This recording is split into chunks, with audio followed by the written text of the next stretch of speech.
Well, hello, Gene. Good afternoon. How are you doing today? Um, Still kicking. Still kicking? Not very high, but still kicking. How you doing? I'm doing fair. I can't complain. I That pretty good anyway. What's up? That wouldn't do any good anyway to complain. Yeah. Nobody No. listens. Nobody listens. No. If they do, they just like I don't want to listen anymore. That's right. Or they say, "Yo, I'm sorry," and go on about their way. So I talked to that lady last night. Uh, Oh, did you? yeah, and she would like to do that. She said to drive that far, she would probably have to have somebody come with her. Okay. So there's the possibility if she can find somebody to ride up there with her. She don't want to drive by herself up through the mountains and all. So Okay. Yeah.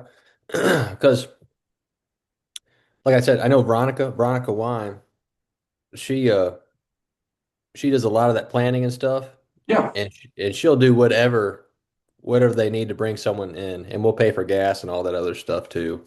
yeah, So it'd be a great blessing to have someone like her speak to the ladies. yeah. Veronica's a sweet lady. I know she's an asset to the congregation there. Oh yeah, very much. Very, very much. Yeah, I talked to Connie last night. She's going to do a couple around here within like a 2 hour driving distance, and that's okay. Uh, but she said that she just couldn't drive that far by herself, and Okay. if she can find, uh, and what I'll do, and I well no, yeah, I might have her phone number. Uh, Let me see if I got it in my phone. Hey Siri, give me a phone number for Connie Crow.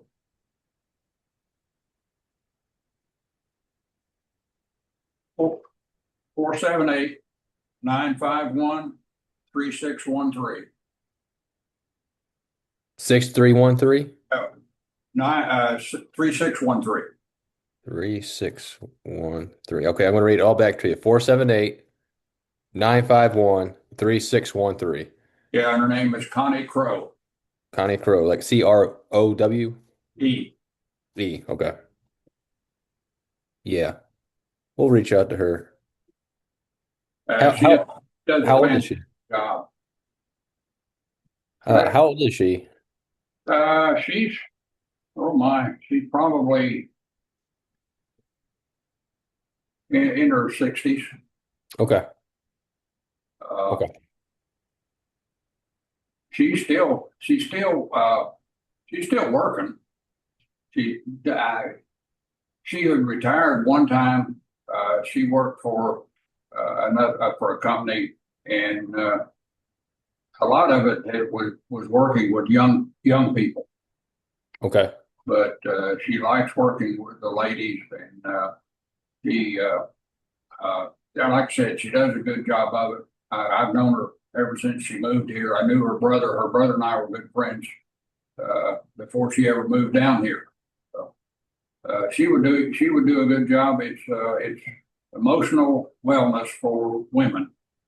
Okay. So tell Veronica, and she can get in touch with her, and we'll just kind of go from there. Okay.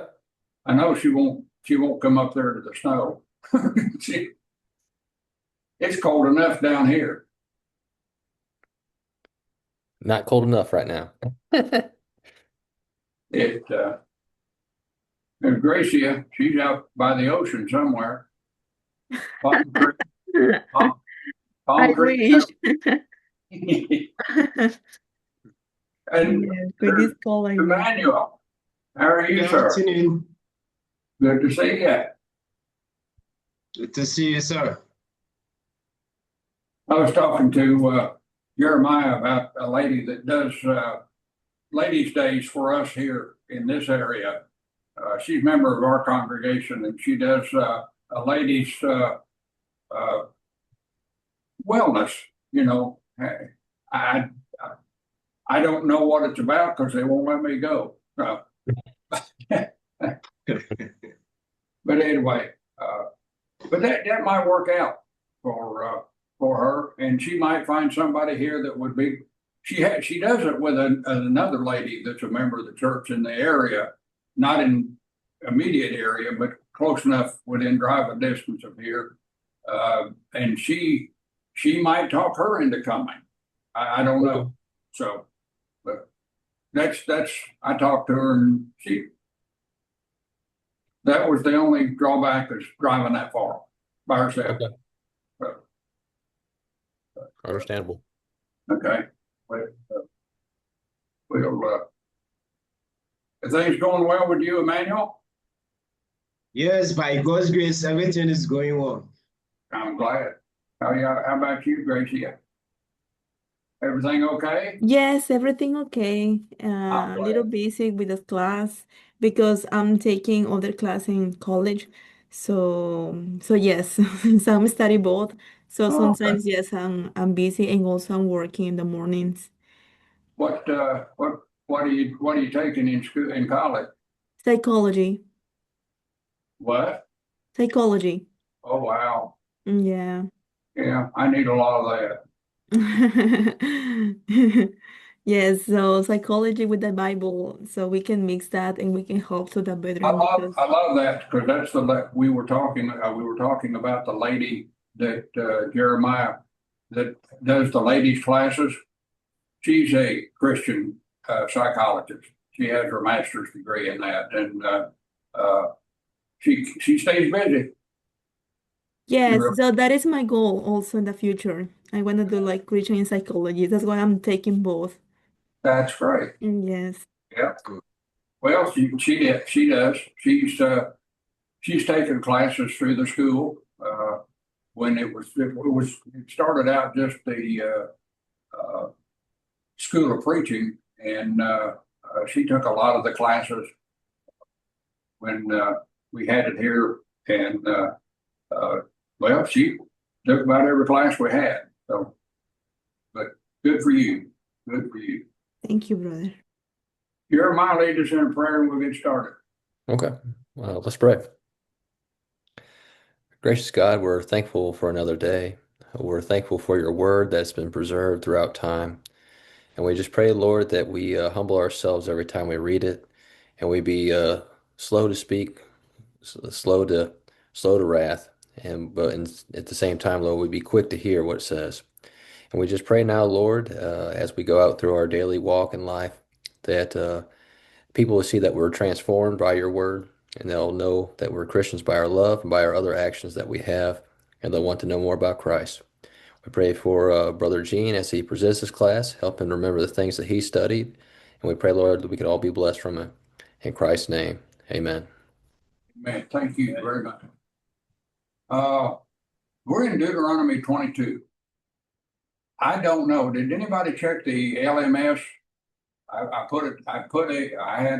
sent it to Brother Domingue to put in the LMS. It's not there yet. It is there. It's not there yet. So I think it was chapters 14 through 20. Yeah. Okay. So it's we're in Deuteronomy 22. And again, various laws. These what he deals with here in this part of his sermon, his speech, is kindness to to a person regarding their animals or lost property. Uh, he says you can't hide yourself. And here's the thing. Here's this. It's a sin of doing nothing. You see a need and you just don't do anything about it. And I think you could probably stretch that a little bit farther if you stop to think about it in the principles of the Bible. Uh, going and saying, well, is there anything I can do for you? And that's all. Or, well, I need this. Well, I'll pray for you. No, as you see a need, you take care of it. And that's kind of what he's talking about here. And he says to see somebody in need of something, whatever it might be, and do nothing is basically evil. When, they can't hide their good. This is let it let it go. Let people see. I like what Jeremiah said in his prayer, that people see who we are, what we are, by what we do, and by what we say. I think what you're looking at there in that particular, in basically the first four verses there of chapter 22, there's a certain element of responsibility, which outdoes or really gets beyond what we might call the normal or ordinary standards of righteousness. We have to get beyond that. We're not only responsible that we don't harm our fellow man, but we're also responsible from, I guess, preventing harm from coming to them when we can do that. And so we're not only not to harm, but we're to be protectors of those that we know that are in harm's way. And if it's possible to do that, the responsibility. I think if you look at the parable of the talents, you see responsibility. The 5 talent man was responsible for 5 talents, 2 for 2 and 1 for 1. And the only one that got condemned. Now, I just kind of think, if we told the parable a little bit different, the 5 talent man made 4 talents, he'd have still been okay. Or the 2 talent man made another talent, which made 3. He'd have been okay. The 1 talent man was condemned because he didn't do anything. And I think this is what this law is talking about here. You think about Luke 10, the priest and the Levite. They're condemned. Why? Because they didn't do anything. They went by, they saw a need. They could have taken care of that need, but they walked by on the other side. And that's the problem. And so when he talks about something that may have been lost. I grew up around a slogan: finders, keepers, losers, weepers. Well, that's been around for a long time. In other words, if you lost it and I found it, that's your tough luck. He said no. When something is lost, for example, you lost a coat. He uses a donkey. A donkey wanders off. Again, illustration wise, my grandfather, being a farmer, was surrounded by farmers, and their livestock could get through a fence or over a fence or under a fence and get into somebody else's property. They didn't keep it. They said, they would come by and say, hey, here or they would take it back. This is what he's talking about here. The concept, if you find something that doesn't belong to you, it still doesn't belong to you. And our world everywhere doesn't believe that. Because if somebody finds something and there's nobody around, they don't ask questions. They just pick it up, put it in their pocket, or pick it up and take it home. And that's what he's talking about here. The finder cannot claim what they found as their possession without, now it doesn't say he can't end up having it, but it says you can't take possession of it without a proper effort to get it back to the owner. So you got to go looking for the owner. There's been times that somebody might have found go out of a store. Here's a billfold laying on the ground, full of money. Somebody lost it, you didn't. What do you do with it? People would sometimes do two things. They'd either take the whole billfold and stick it in their pocket, or they take the money out of it, stick it in their pocket, and put the billfold back down. That's what he's talking about. Make an effort. Look in there. Is there some identification? Several years ago, when we were living in Florida, we lived just not too far from a little kind of corner grocery store called 7-Eleven. And my wife went over there one night and she left her billfold laying on the counter. Didn't realize that. And come home with the little groceries that she bought. She just walked. We just had to walk across the street. And pretty soon there was a knock on the door. And I went to the door and the man said, is there a Mrs. Stillwell that lives here? And I said, yeah, that's my wife. He said, well, I have her billfold. He had seen her leave it. He went and grabbed it. He said, I went and grabbed it because there were so many people in there. And he said, not that I don't trust people, but I don't trust people. And so now that's what we're talking about. He looked in there, saw her address, and brought it over to her. This is what he's talking about here, whether it be a donkey, whatever it is, stray animal. If you go back to Exodus 23, this is what the law talked about back there. Israel was to help recover any stray animal. Well, that's, not only to Israelites, but he extended that out to a foreigner.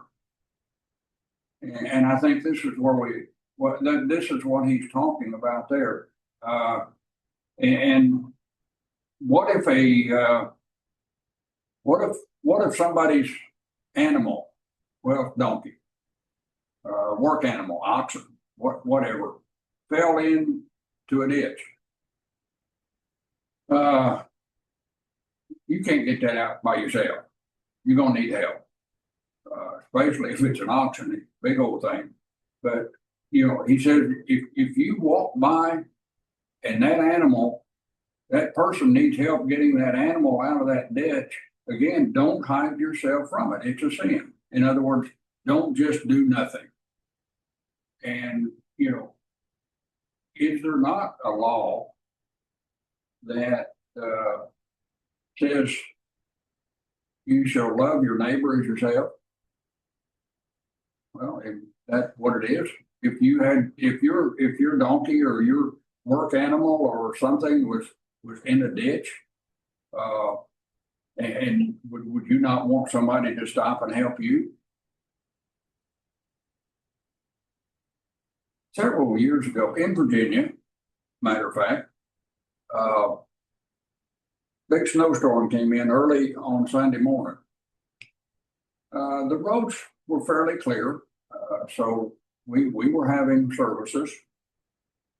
A couple came in and said, brother and sister so-and-so are going to be late because we came by them and they were stuck in a ditch. And we didn't want to be late. And I thought, I didn't take the opportunity there, but there was a sermon that came about from that about 2 weeks after that. And it came from here. You don't pass by somebody like the priest and the Levite. So here was a brother and sister in Christ, passed by a brother and sister in Christ who needed help and didn't stop and help them. Now, if they'd have stopped and said, is there anything we can do? And they said, no, go on, I've got a tow truck coming. Or there was a tow truck, that's a different story. But just to say, well, they were stuck in the ditch and we came on because we didn't want to be late. This is what he's talking about. In Matthew 12, no, that's not right. Matthew 7, there in verse 12, what's it called? The golden rule. as you would therefore that makes good to you, do you also unto them likewise. So I think this is what he's talking about. And the covenant law basically said or demanded love for love, love for God, love for one's fellow man. And that's what he's talking about there in those first four verses of this chapter. Evidently, when they get into the promised land, they're going to need help from each other. And this is kind of what the command is talking about. So then in verse 5, it talks about the distinction between sexes and the concept of clothing. This this has caused a lot of problems over the years in the church. In the Old Testament times, men and women basically wore clothing that was superficially similar. Long robes, wrapping garments were worn by both men and women. It was, yet the specific type of garment and the way they were worn is what this talks about. Like I said, the different types of garments, that probably the type of garment, but the way they were worn had a lot to do with this. And what he's doing, he's trying to instruct the people, God's instructions on how to respect those distinctions. When you think about a principle that was of a great issue early in the 21st century, the importance of maintaining gender distinction, outward signs of gender. A man should not dress like a woman should not dress like a man. Well, what does that mean? Does that mean a woman can't wear pants? No, it doesn't wear that. It doesn't say that. And that's not what it's talking about. There are ways, I mean, there would have been ways that they could have deliberately, we're talking about the command in verse 5, that they could have deliberately dressed like a woman. And there could have been ways that the woman could have deliberately dressed like a man. And God says that is detestable. He uses a word there, toiba, and it's basically, it comes real close to the same concept of being an abomination. So, and it's used, what it's used, and the same word is used in Leviticus, the 18th chapter, and again in the 20th chapter, to describe God's view, the God's view of homosexuality. So, and again, this is not a commandment against women wearing a garment that in some ways might be common between a man and a woman. Trousers, for example, and they could wear them without looking like a man. But what he's condemning here, if I can understand the language, what he's condemning here is purposely trying to look like something that you're not, purposely trying to look like a woman or purposely trying to look like a man. He said there needs to be a distinction between the sexes. And so, and think about it. He never talks about, he talks about, anything that pertains to a man, a woman, but then he turns right around and says, a man shall not put on a woman's garment. Now, he can't wear a skirt. Well, that'd be a real problem for people in Scotland because those men sometimes wear kilts. I think it looks like a skirt, but it's not. It's not that. So he's not, he's simply saying, keep a distinction between man and woman. Now, in our society, I think it's probably worldwide. There is a drastic a drastic rise in transvestism, uh, androgynous behavior, cross-dressing.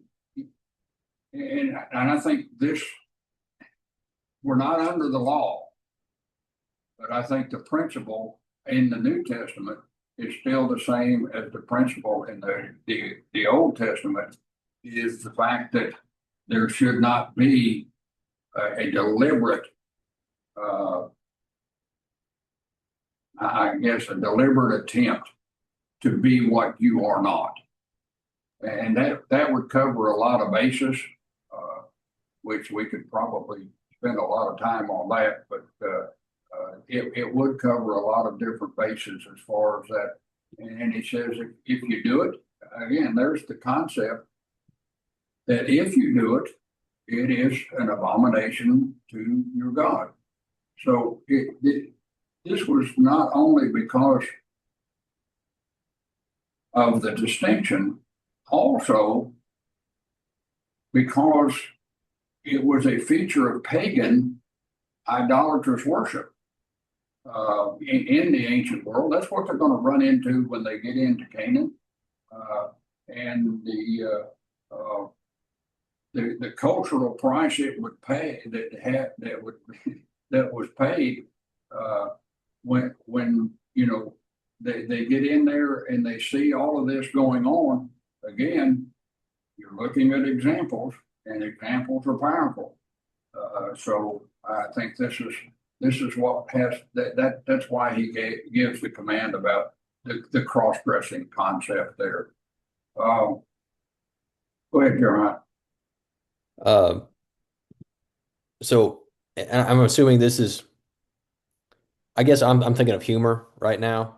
Kind of like in our Hollywood society, in our entertainment society, we sometimes you'll have men or even women dress as the opposite sex, but not to actually literally be Yeah, that gender, but it's more sort of like kind of making fun and being humorous. And I'm assuming that's not falling into play of this. This is more like you have a man who's actually trying to be like a woman, or a woman trying to exactly be like a man, and that's their identity.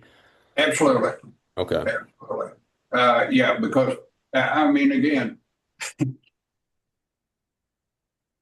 uh, years ago when we were down in Florida, we had a little dress up party at the church building, and everybody came in a costume. Well,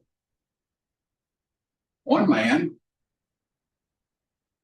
me, dressed, put on my wife's dress, I put on hose, couldn't find any high heels that I could wear, but and I put a mask on. Nobody, they never did guess who I was. Now, was that a violation? I don't think so, because it was entertainment. It was making fun. That's not something that I do every day. When in fact not something I ever did before or ever did after. But you're right. It's the deliberate trying to be something that you're not. He made you a woman. He made you a man. Act like it. Be like it. And don't deliberately try to do different. And that's a good point there, Jeremiah. Because I think people can say, you wouldn't remember, but several years ago, back maybe before any of y'all were born, there was a big stir within the church because the ladies were starting to wear these pants. They were starting, well, a woman can't do that. She has to wear a dress. No, that's not what he's talking about there, and that's not what the Lord is talking about. There, the pants that the ladies wear, and my wife wears pants and blue jeans. I wouldn't wear them. They don't look. They don't look like a man's blue jeans, or they don't look like a man's pants. So that's. But that got in. There was a big debate over is this lady sinning because she's wearing pants to worship? No, not at all. So that's a good point that you made. I don't know whether everything that goes around comes around. If it came around before, everything we've debated in the past, we're going to have to debate again. Uh, I hope I don't have to. I'm too old to debate anymore, just about. But it's going to be up to you guys and ladies to say, hey, no, that's not what the Bible teaches. So, good point. Thank you very much. Kindness to animals. And that's, again, we've been kind to the donkey by helping him out of the ditch, and we've been kind to the ox about helping him out of the ditch. Here he talks about birds. And I think this is interesting. Have you ever found a egg or a bird out of the nest on the ground? What'd you do with it? Well, if you could get mama bird to leave you alone, you put it back in the nest. Sometimes they don't like you, and sometimes you find out there's a reason for that bird to be out of the nest. Mama kicked it out for some reason. But here's what he's talking about. I think there's something. It's interesting because every law that God gives, every principle that God gives, there's some kind of a teaching thing behind it, and I think here it's showing compassion. I think was teaching the Israelites to protect a lot of different things, protect against not being compassionate, but also if you think about it, it says here's this bird, and it's to be given special consideration for this nest. If you find a bird, a mother bird, and young birds, well, they were food sources. But here's what the law was: don't take the mama. And the reason is there, and a lot of the Jewish rabbis in times past said that this was the least of the commandments that God ever gave. But again, if God gave a commandment and you obeyed it, He said, "I'm going to bless you." So there is, I think, there's a definite connection between showing kindness and to God's creatures in national survival. They're going to have to learn to survive. Even if it is the smallest commandment that God ever gave, it brings something to the nation. It brings blessings to the nation. It puts them in a position where they are being properly, or they are properly submitting to God's commands, however big it looks or however small it looks. And every time God says, if you do this, I'll bless you. If you don't, I won't. And that's the concept of blessings and cursings. And they get into the promised land, they're going to have that. Mount Gerizim and Mount Ebal, blessing and cursing. And so, because kindness, second of all, if you think about it, kindness and gentleness to the smallest things will help produce kindness and gentleness to the bigger things. So I think what he's saying here, because if you're kind and gentle in the small things, you have that means you have the ability to be kind and gentle in the weightier things.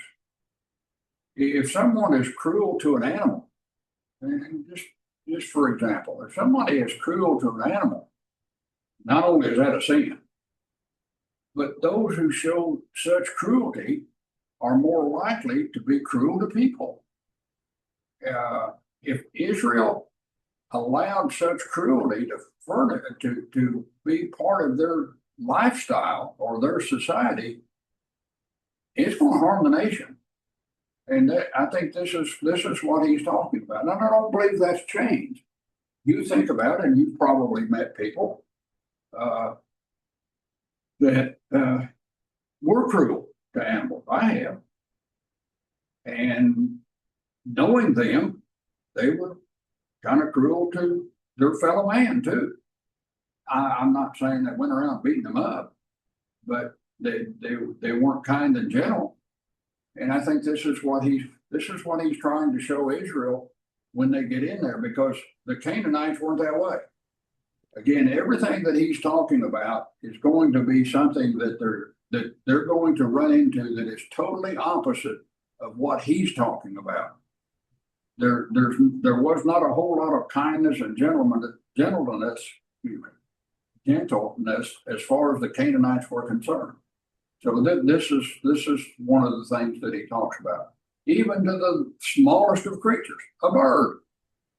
Now it is possible that, okay, you leave the mother bird alone. Take the smaller birds. If you got to have something to eat, take the smaller birds, leave mama bird alone. Why? Food source. She's going to produce more birds. And so I think that there's a kind of a double meaning there. Then when you get down to verse 8, when you build a new house,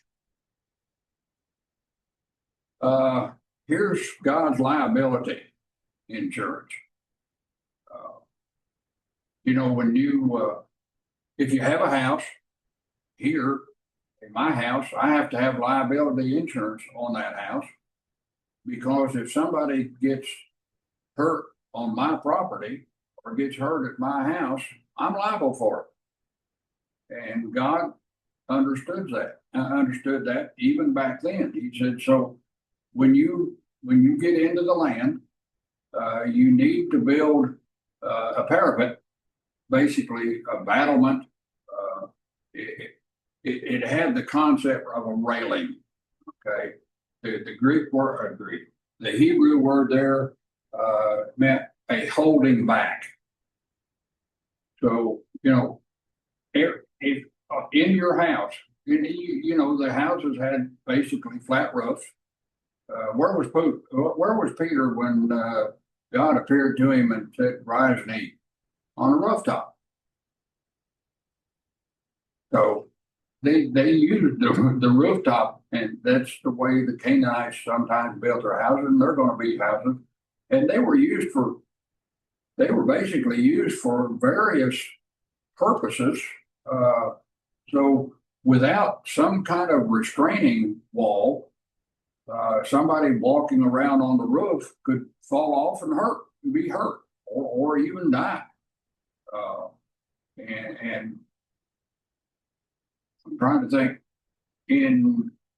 Back in 1 Samuel 9, Samuel was talking with Saul on the roof. And in fact, it says he spent the night there. When David got in trouble he got in trouble by being on the roof, and that's when he saw Bathsheba. So the roof was not that he went up there to do that, but he was walking up there at night. So imagine a homeowner when they get into the promised land. I don't need a rail around my roof. I won't fall. Well, you may not be as clumsy as somebody comes to visit. You may not fall. However, somebody might. And I think this is what he's talking about. You might think about, well, Leviticus 19, love your neighbor as yourself. If you love yourself enough to not want to fall off the roof, then you ought to love your neighbor the same way. But you are responsible for making it possible, or making it that he doesn't fall. I think that that principle probably is repeated over in Philippians, the second chapter. Paul said, let each of you look out not only for his own interest, but also for the interest of others. Well, that's kind of, I'm not saying, go out and build a railing around your house, but you do things in your house and around your house to make it safe, not only for you, but for anybody that might come into your area. And I think this is what he's talking about. God, yeah. Oh, Gene, I was going to say also like in the construction business, of course, DIY people always want to save a dollar doing Mhm. stuff, but sometimes saving that dollar can cause you trouble and someone else trouble and harm down the road. That's a good point. That's good. Anything, and this is the principle behind this law.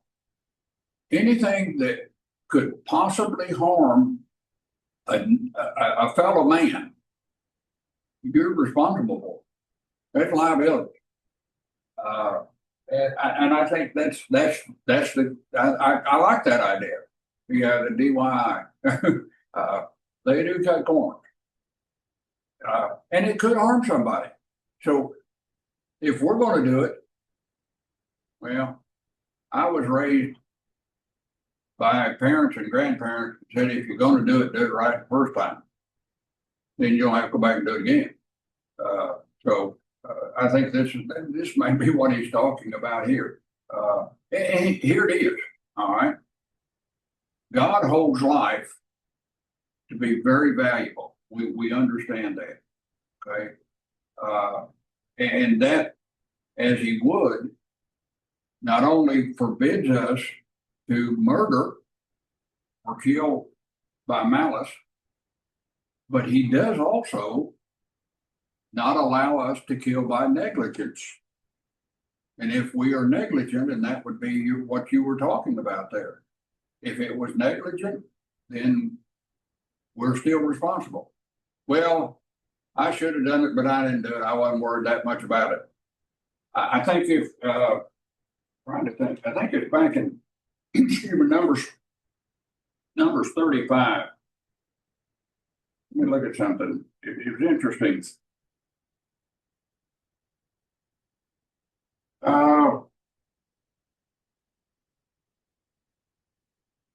Well, yeah, it says, so you shall not pollute the land in which you are, for blood pollutes the land, and no expiation can be made for the land for the blood that is shed on it, except by the blood of him who shed it. Well, could negligence cause the shedding of blood? Absolutely. And so I think this is so we're responsible for not hurting somebody because we wanted to, but we're also responsible for not hurting somebody because we didn't care. That's the negligent part of it. And then he makes the statement that you not bring guilt of bloodshed on your house. Failure to build with consideration of the safety of others would bring guilt or liability on the owner of that building. It's I bought a house years ago, and I sold a house. I sold a house years ago. The driveway, part of it had caved in. I knew it was there. And when I walked the car, or I mean the sidewalk. I walked, I, I knew where the hole was. Well, I got ready to sell it. I didn't think anything about it. I really didn't. I wasn't, I didn't feel like I was being negligent. I wasn't gonna fall in there. You know, they wouldn't even put that house on the market because the inspector said, you gotta fix that concrete. It wasn't that bad. I mean, it just a little rough around. He said, somebody can stumble there. They wouldn't put it on the market till it was fixed. I think this is, I shouldn't have been so negligent telling on myself, but that, I think this is what he's talking about. I could have caused, somebody could have fallen on there. My liability would have paid for it, but then my liability insurance would have gone up because it was my fault that the concrete wasn't fixed. So I think this is what he's talking about. There was a sermon that I saw that on this particular thing on Deuteronomy 22 verse 8, and what the man did. I think I'm sure if I wrote it down, it's probably Charles Spurgeon. But he applied the principle of the command for a railing for the protection of the people to the idea of us and spiritual railings. I thought, well, that's interesting.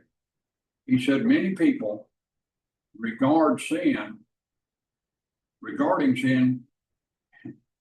they get real close to the edge and they fall off. So then it's too late. So there are some things we as Christians need to do to provide protection for these people to keep them from falling off the edge from a spiritual speaking standpoint. That, like our influence, like what we say, like how we act, like being concerned about their spiritual welfare. And it may be another Christian, it may be a non-Christian. But I thought that was a pretty good comparison there about building spiritual railings. Sometimes we have to build spiritual railings to keep ourselves from falling off. And so that's the concept that I thought he was talking about. If we don't stop till we're certainly, if we don't stop something until we're absolutely wrong, we're not going to stop anywhere. And it's kind of like the old saying, if you don't stand for something, you'll fall for anything. And, it is a little use from a spiritual standpoint. What use would it be to go to the edge of the roof in the first place and take another step and then say, oh, I shouldn't have done that?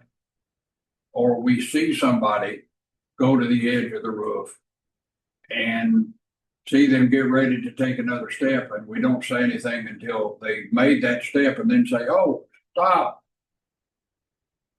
There's responsibility there, and that's what he's talking about, liability. Jesus gave the liability of the world to 12 men when he told them to go into all the world and make disciples. You're responsible for trying to keep them from falling off the roof.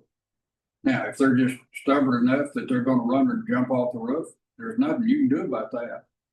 But I think this is something that he was talking about there. Then we get down to verse 9. Here's laws of separation. We only talk a little bit about the laws of separation as far as the male and female, but in these 3-4 verses, he's talking about different kinds of seed. Now, each of these laws was meant to separate Israel from their neighbors who were pagan. Canaanites commonly would combine different things to achieve what was thought to be magical combinations. Now, somebody's going to say, well, does making a hybrid count here? No, it doesn't. And that's not what he's talking about. Okay. It was generally supposed that mixtures of different seeds or different breeds were employed for superstitious purposes and therefore prohibited by this law. You know, you think about it, this might be possible in a world of agriculture. There's a lot of things going on. You know, somebody said, well, I grew a hybrid rose. I'm not a gardener. I have a black thumb. I mean, what I mean by that is everything I touch dies. Now, my wife, and we have a saying, you know, green thumb. She can grow anything, but I can't. Everything I grow dies. But what we're talking about here is anything that is a mixture of elements that is forbidden by God is a sin. Like the seeds for superstitious reasons. All right. Okay. You have an ox and a donkey. Right. Well, don't plow them together.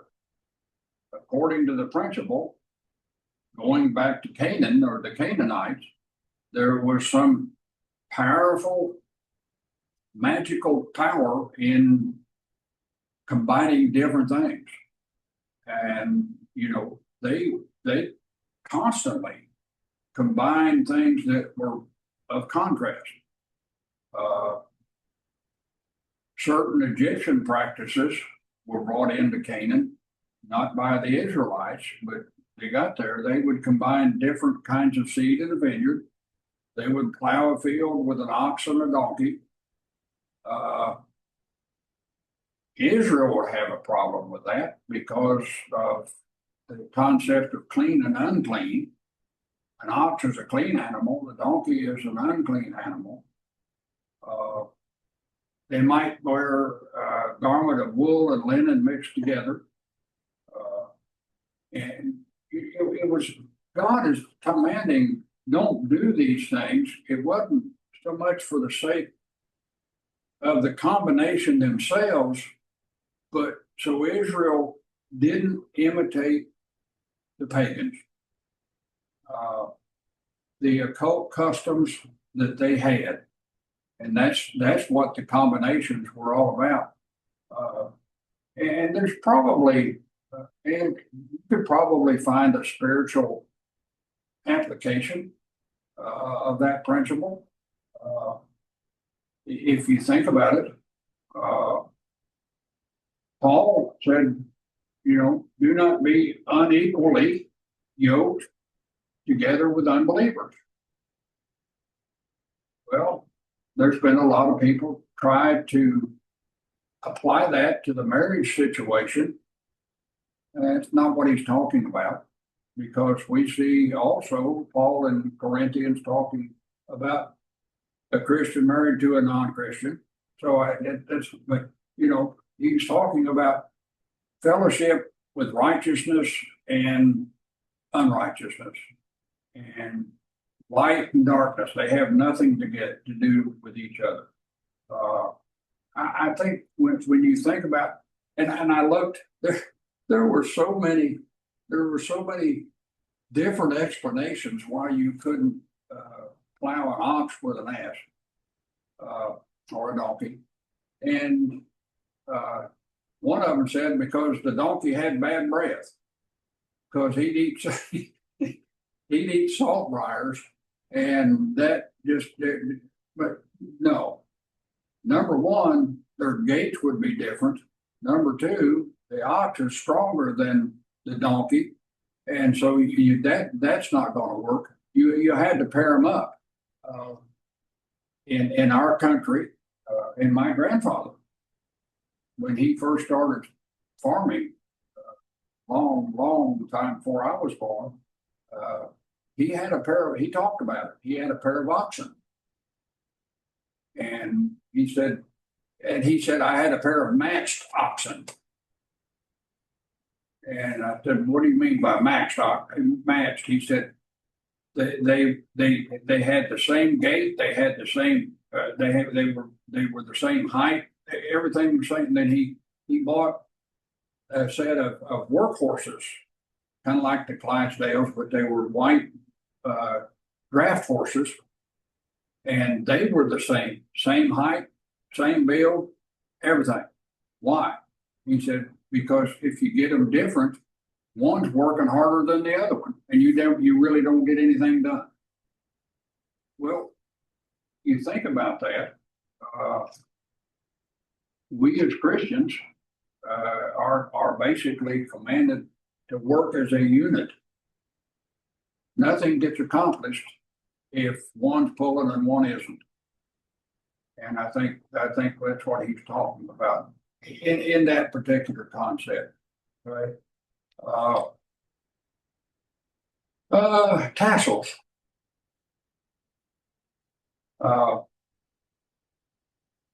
You shall make tassels on the four corners of your clothing. Now remember, we're talking about the robes that the men wore, and the command was given to distinguish. Again, here is a distinguishing contrast between the Israelite and the Canaanite.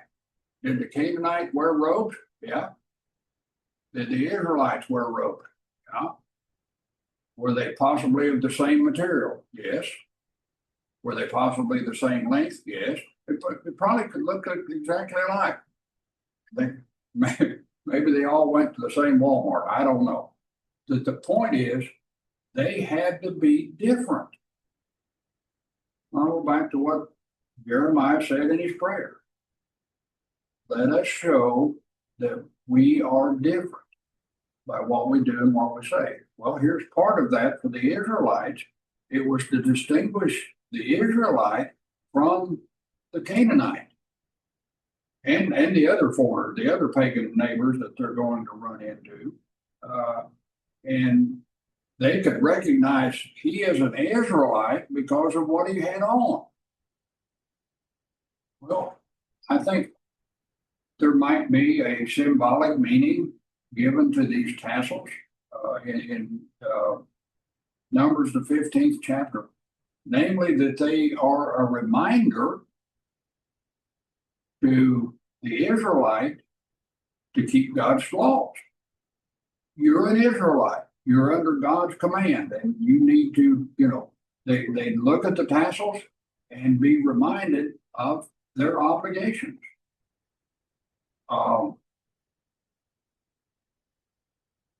Like most good commands from God, man always has the ability, or man does have the capability, because God gave that to us.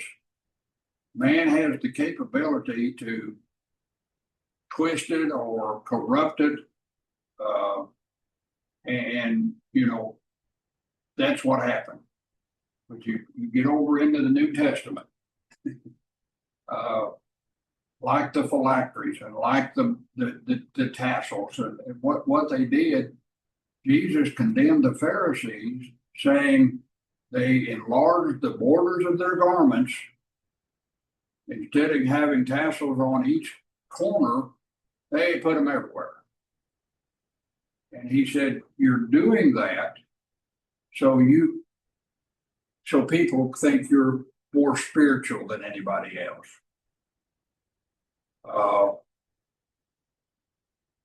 Can that happen today? Is there a principle that we might as Christians have to be careful of, that we don't give the appearance that we're spiritual. Now, don't listen, I'm not talking about the way we talk. I'm not talking about the way we dress. I'm just talking about something like this. Is there anything that we can overdo to make people think, no, the same thing that Jesus thought of the Pharisees? That's just a question. What do you think? Is it possible? If it is, what is it? Well, yeah, I think there's multiple things that you could do. I mean, even some of your good works can be done in the wrong way. But sometimes I wonder if when it comes to dress today, we also try to say, because I dress a certain way, therefore I am better than so and so or more holier than thou. And I hate saying that. I know because I know like my generation and the older generation are kind of like fighting about this. And I know like the older generation sees it more like a sign of respect. And while we're kind of like, well, that doesn't mean anything. So, and I think that's just one thing you have to be careful about. Sometimes how you present yourself if you're doing it for the right reason. Well, you know, like maybe turn your collar backwards. Yeah. Yeah. No, but you are exactly right because I now I'm of the older generation, okay, but I never agreed with it.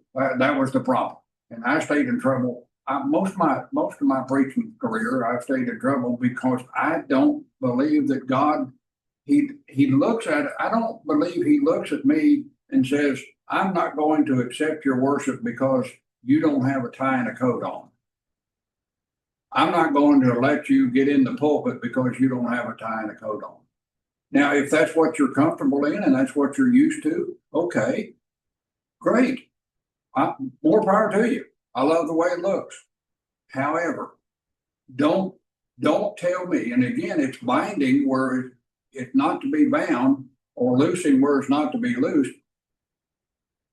Congregations, and this is my opinion, and whoever's going to listen to this, I may get emails. I don't know. But for anybody to say that I have to dress a certain way to serve in the church, now there's a difference between dressing and modestly and immodest. I understand that. Take that off. Take that off the book. Can I make a rule as an elder? I'm one of the elders. Can we, as the eldership, say you can't lead singing unless you have on a coat and a tie?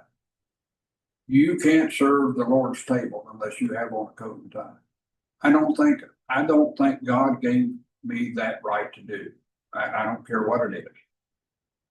If God accepts my worship, and this is just talking here, if God will accept me serving, preaching, leading, singing, waiting on the table, presiding at the table, in a pair of blue jeans, then who is somebody else to say, I won't accept it? I ain't there to worship you.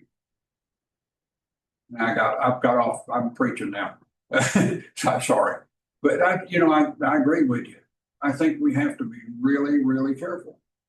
Jesus said, you're doing it to be seen of men. That's not what we do it for. Anybody ever been to downtown New York City? Well, we were. I took my wife there. I'd been there before. And when I was younger, we went on a trip, and we went up and saw the Statue of Liberty. She wanted to see the Empire State Building, so we got a subway and went down Times Square. And there were these Orthodox Jewish men, and they're standing on the street corner, hollering and praying, and And I thought, wow, that's what Jesus was condemning. to be seen of men. I'm not there. Uh, it's been an old saying, you know, uh, God is the audience. When I go to worship, God's the audience. The congregation is not the audience when I preach. God's the audience. And I think this is what he's talking about there. Uh, don't you do it so people will understand. Just make tassels on the four corners of your clothing. That's just four tassels. But when you put 25, what are you trying to show? You're trying to show that you're a little bit better or you're a little bit more spiritual or whatever.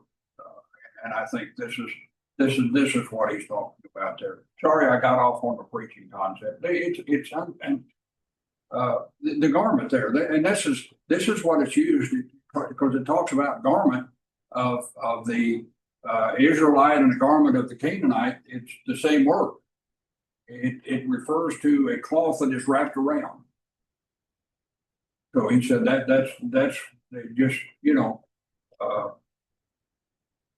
take that into consideration. Oh, okay. We've been at it for about an hour. Uh, take a little break. Take about 10 minutes, if you will, and come back, and we'll continue on into laws of morality. It's interesting to me as I study the Old Testament. God didn't leave anything to doubt.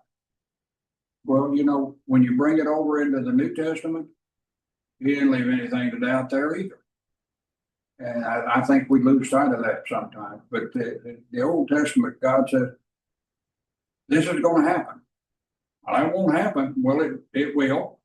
And whatever God knew could possibly happen, He controlled it.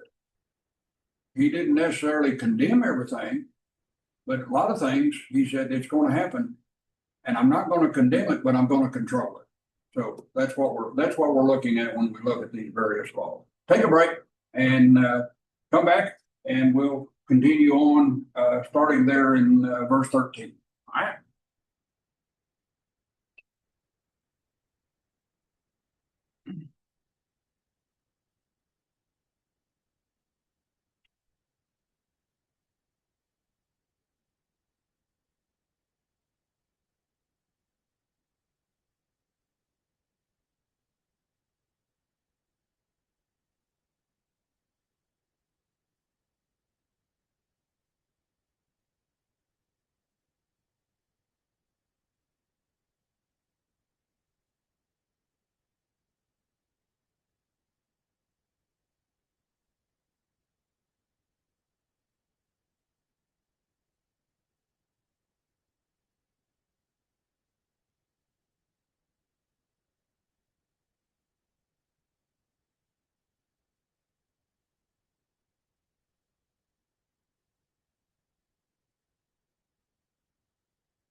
Very on my life.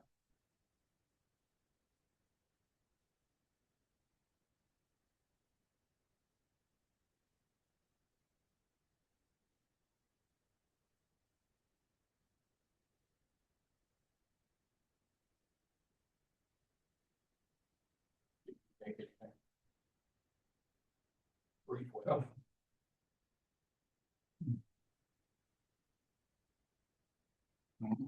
Good on mine. All right. I'm on one. Let me make sure.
Jeremiah, how large is the congregation you're working with? Did you say how large? Yeah. So we average about 150 to 170 on Sunday morning, maybe about, I would say about 100 to 120 on Sunday night. Wow, that's fantastic there. Yeah. It, and we've got some pretty consistent and dedicated members there, so I'm very thankful for that. Oh, absolutely. That's great. That's a nice sized congregation too. Yeah. And one of the cool things is because we're probably we're probably one of the bigger congregations in the Hampton Roads area. Okay. Um, I think there's another one in the Norfolk area. I don't know why. Don't know much about him, and it seems like some of the congregations in the Norfolk area really don't reach out, and we don't reach out to them, which is a sad thing. I don't know why that is. But Uh, it just happens. Yeah. yeah, but some of the people I know who've been in the area for a long time. Um, what's his name? Ben. You ever heard of Ben Phillips? Preacher by the name of Ben Phillips. I've heard the name. Yeah, so he's actually from this area. He's kind of like in the next city, right across the river, the James River. And he Okay. said that the the church used to be really, really strong in this area. But he also said too that during the I guess 80s and maybe the 90s, there was a lot of stuff that went on that caused a lot of splits and a lot of different things to happen. And it's like that's not cool. That's true though. We were in Salem, Virginia, Roanoke area. Mhm. Back from I was there from 79 to 87, and a lot of things went on in the whole area of Virginia that caused some splits. Wow. But there was a large congregation up in that area, and it might have been in Norfolk. If I heard the name of the congregation, I know what it was, but I can't remember. That I don't even remember what I had for breakfast. So, yeah, but uh, yeah, there were some things that insignificant stuff. I mean, stuff that shouldn't have split congregations did, Mhm. and that's usually the case. There are splits over doctrine, uh, but a lot of times church splits are just over the color of the paint in the auditorium or something, and Yeah. that's a shame. But I'm glad that you have elders. I know. I think Veronica's husband's one of the elders, isn't he? Yeah, we've got four elders. We just implemented a fourth one. Well, I should say this. We had four for a while. One stepped down because of health reasons. For a good chunk of time we had three, and then we brought another one back in, and it's really Well, helped out. And so, that's but good. yeah, but this is the first time.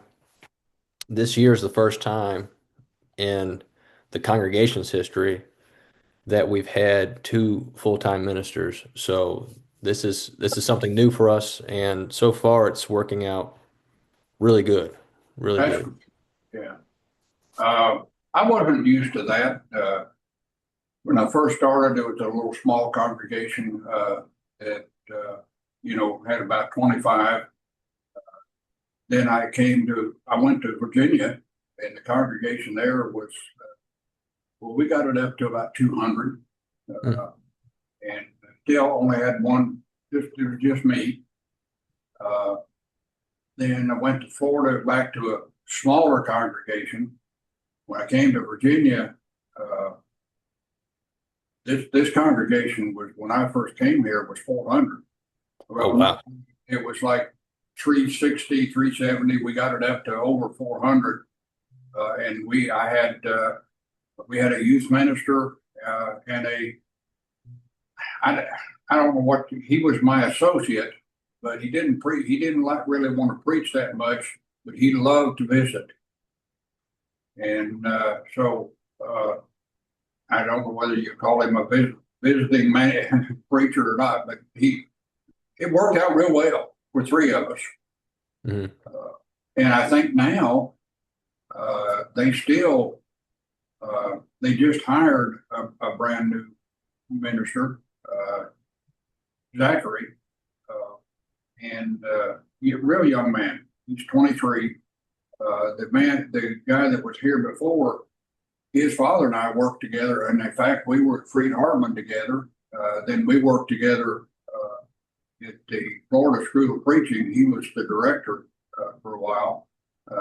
His name was Steersman. Daniel Steersman was the young man.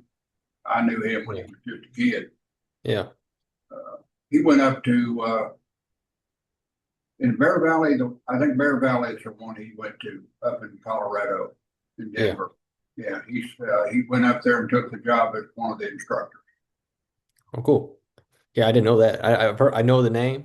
Uh, but he's in the medical field, isn't he? He was a pharmacist. Pharmacist. Yeah. Yeah, he and his brother both were in the in I won't say in the worldly field, but they were something, and they both ended up preaching. That's His, awesome. his brother David is a preacher also. Okay. Jackie was his dad. Jackie passed away a few years ago. Very intelligent man. Well, they're Daniel is he's down to earth, but if you get him talking about anything, he's so smart. He really is. And so he'll do good up there.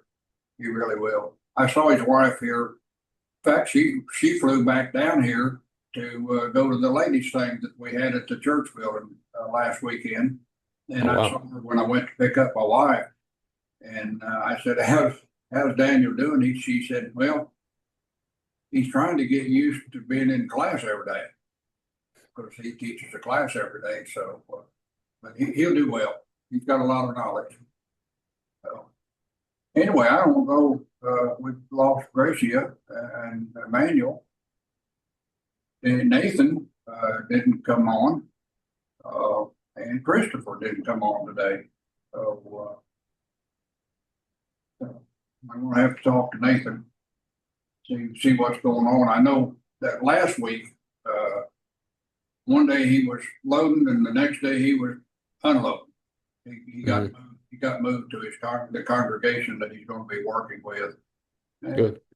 so I know it's hard on you guys uh, trying to do full time work and go to school at the same time. Yeah. And I will say this. I think this I think this format, I mean, there's blessings on both sides of being in person and also online. Sure.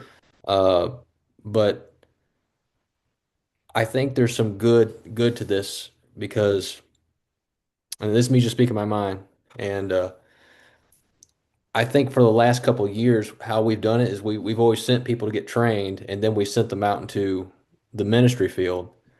And I mean, am I saying that's wrong? No, but at the same time, I think there's some value of having someone brought up in the congregation, teaching them, mentoring them, and then, teaching them along the ways, but also having, if you had like a platform like this where they could still go to school and still do ministry, I mean, to me, that's like apprenticeship. That's a win-win right there.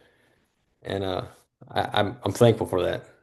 Well, I'm glad, Dave. I started the school here years ago, and it was just like a school of preaching. It was night classes only.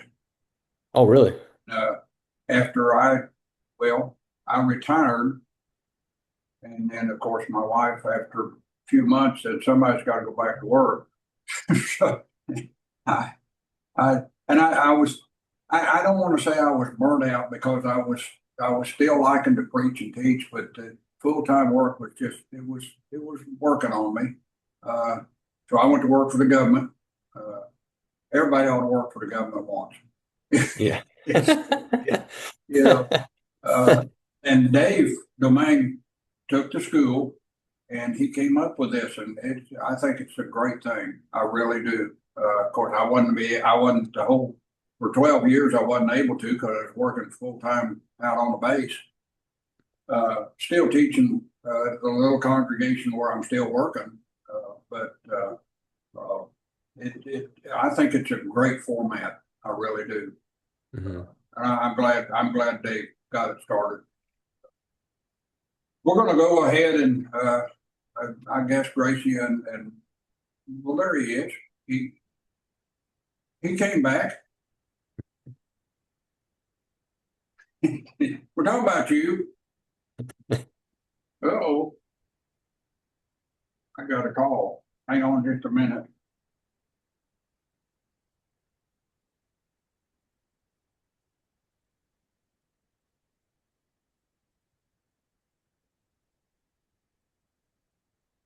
I have my cell phone hooked to my, and I forgot about it. I have my cell phone hooked to my hearing aid. So when my phone rings, it rings in my ears. It's kind of hard to listen to that and talk at the same time. But glad y'all are back. We're going to get into the laws of morality. One of the things that God was concerned about is accusations against marital deception. Here is the idea of a man who accuses his wife. Now, remember, we're talking about betrothal.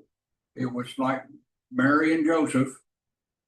There was a betrothal, but they weren't actually married. They were married, but they weren't. They waited till the wedding night and consummated the marriage. But here's the idea that this man accuses his wife, and now she is his wife. She's not betrothed to him. She is married to him, but he accuses her of not being a virgin when they got married. And apparently this was discovered on their wedding night when they had the intimate relations. He said, when I came to her, I found she was not a virgin. Well, of course, in ancient Israel, that was something was highly, highly valued, and it was looked at, and it should be still, as a great loss to give up one's virginity before marriage. So what happened is the accusation is made, and the father and mother are brought into this because they have to prove, because she would have stayed with the parents until the wedding night. Remember, Jesus talking about the bridegroom comes and goes and picks up the bride at the parents' house and all of that thing. That was the custom. Well, the mother and father would have to prove that she was a virgin. And how that was done was it says they would spread out a cloth before the elders of the city. So see, these things went before the elders of the city. According to custom, a Jewish woman would first be intimate with her husband upon either a special cloth, sheet, whatever, or a special garment, that kind of like what we talked about, something that wrapped around her or that she laid on or something like that. And of course, if she'd been a virgin, there would be evidences of that on the wedding night. So what they would do, what would happen is after the wedding night, the parents would take that garment or take that cloth, and they were in possession of it, and they were to keep possession of it. And they just bring it before the elders and say, no, that's a false accusation. See, it could be that he's wanting to get rid of her. We're not compatible, or whatever. Any kind of, she burned my breakfast. Whatever. We're going to talk about burning breakfast here pretty soon when we talk about divorce laws. But they would keep that of their daughter's fidelity, of their daughter's virginity, and that's what that was about. If they, and it was practiced what I can find out, it was practiced long before biblical times. Uh, I mean, not that before, long after biblical times. And I think there are certain parts of the world that still practice that. They still do that. But if the charges made by the husband were shown in court to be true, she was executed. Why? Adultery. She'd been with somebody, or fornication. And that was part of the law. And here's the thing: she was to be taken to her parents' house and be executed in front of the house. Everybody saw it. Everybody sees it. Okay, and there doesn't have to be any suggestion that the father knew about it, about her offense, and that so he's not guilty of misrepresentation. But what they're doing here is, as the head of the house, he was still responsible, and it showed everybody else that to kind of prevention. And I think this is what I was talking about. The honor of that household was put in jeopardy. So, no different. You think about you think about that, but that was the case there.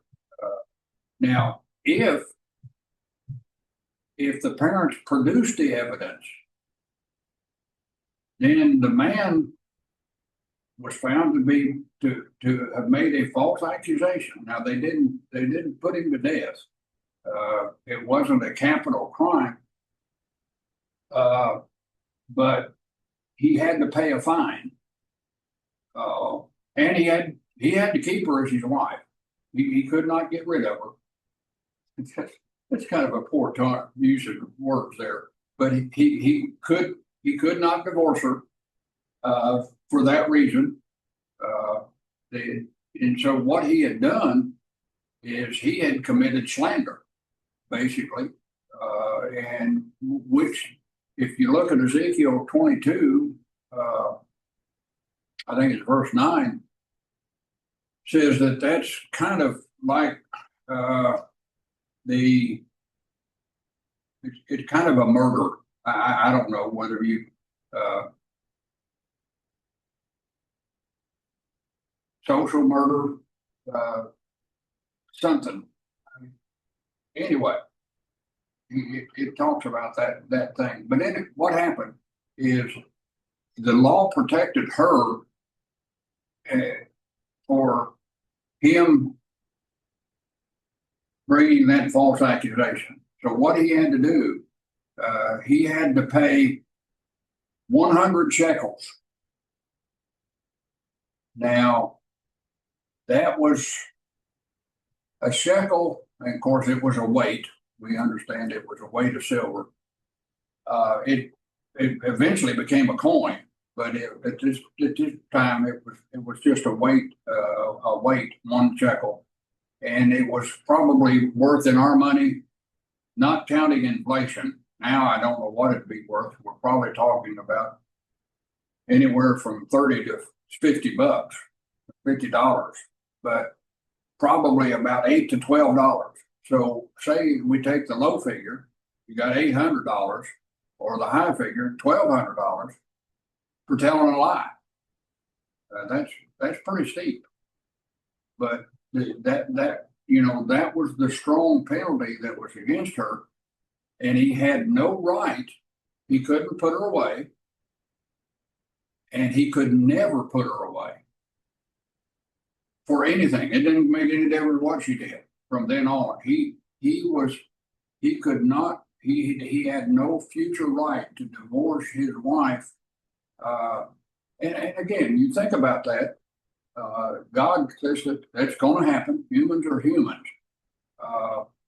but it was an effective deterrent against a husband making a false accusation against his wife. And that's what that was what the law was set up to do there. So I don't know. You think about um, it. Maybe it was relative to the economy. I don't know, but you think about, all right, he's having to pay 100 shekels for telling a lie. The threshing floor that David bought, if I'm not mistaken, from Aruna cost him 50 shekels. He's buying that to build a temple on. So God thought this was a very important part of society. So such an enormous penalty basically clearly would deter any young husband from any kind of fallacious allegation he wants to make against his wife just to get rid of. Now, again, like I said, if she were found guilty, she was to be stoned, and also for the deception of her husband too. That was two different things. I think if you go back to Exodus 22, it talks about the concept of a man who entices a virgin would pay the bride price for her. So if he enticed the virgin, he had to take her as a wife. This law is basically directed against any woman that might say, "Well, it's not going to make any difference." I don't know any other way to say that. She did not value her virginity, and she gave it up. Yet she wanted later to claim the benefit of a good marriage. And that's not it. Now, think about this, and we're going to talk about it a little bit more when we get over there. He did not have to. He did not have to make the accusation. He could have just gone on, and we'll talk about that when we talk about divorce. The penalty, verse 22. Let's see.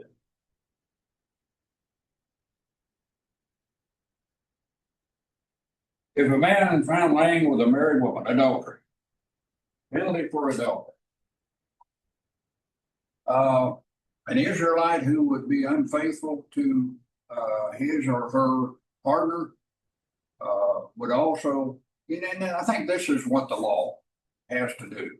Okay, if he's going to be unfaithful to his partner or her partner, they're going to also be unfaithful to the covenant relationship they have with God. And so I think this is some of what we're talking about when you talk about that. It isn't stated here. It says if a man found laying with a woman married to a husband. It isn't stated if the offending man was married or not. It doesn't put that in the picture. But the woman in this case was. So what happens is they both die. Says both of them shall die. God commanded the death penalty for adultery. The breaking of a marriage bond by adultery, well, it hurts individuals. It hurts families. It hurts society. And, that's why God is commanding here, and I'm talking about the Israelite society. God is commanding the penalty for adultery as it is. And go back for just a moment. Adultery was not to be condemned with a double standard. If it was wrong for the woman, it was wrong for the man, vice versa. And it could have been the other way around. The woman wasn't married, but the man was, and then anyway, they both died. Uh, I found if you look, and according to a lot of history, the penalty was rarely carried out for adultery, and that God said it should be, and as far as Israel is concerned, when you look at Israel's history from the people like Josephus or other historians that wrote about the Jews, uh, their capital crimes were very, I mean, the penalties were very seldom carried out. Reason being, they were very seldom brought to court, basically because of the two or three witnesses concept. We talked about that last Tuesday. The witnesses had to absolutely be certain of what they saw, and and were they willing to cast the first stone? Well, think about Jesus. We talked about this before. They brought a woman. We caught her in adultery. Where's the man? First of all, but Jesus said, "Are you willing to cast the first stone?" They despaired.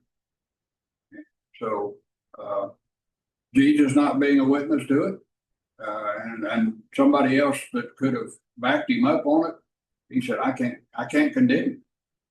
So that was the case there. It you think about this, and I wonder if it might fit. I'm not sure, but think about the commandment strikes at a lot of different things. It could be talking about. I mean, as far as we're concerned, what about unclean thoughts and desires? Well, did not Jesus acquaint that with the one who looked upon a woman to lust after her? He said that's adultery. He committed adultery in his heart. So the thoughts and desires are there.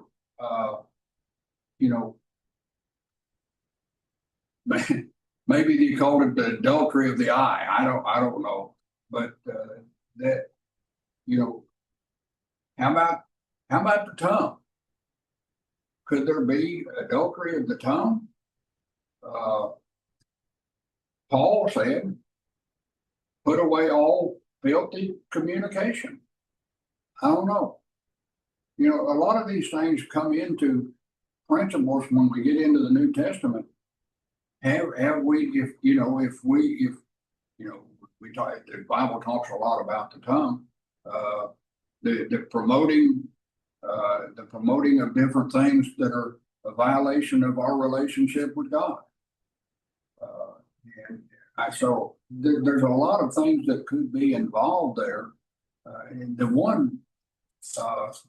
here's a situation, and I don't know whether you ever faced a situation or not, but I had heard about a situation where a woman put away her husband for adultery because of pornography. And that got talked about a lot. I don't know. Here is a man who is looking upon a woman in pornography, and what for? Is he lusting after her? And where that was, the elders said, yes, she can do that. I don't know. That I don't know whether you might ever run into that or not, but in our society now, pornography, runs rampant in a lot of areas. I don't know. I think it's just something that you may run into it sometime. You don't know. Be thinking about it. There's a possibility of it. Laws concerning rape, 23 through 29. If a young woman who is a virgin is betrothed to a husband, of course, this is the betrothal is just like it was, treated as if she were married. Now, the law used the example of a man who had sexual relationship with a virgin who was engaged to be married. If the crime happened in the God says, okay, somebody's going to say, I'm going to give a law. Well, what about if it was happened over here? What about if it happened over here?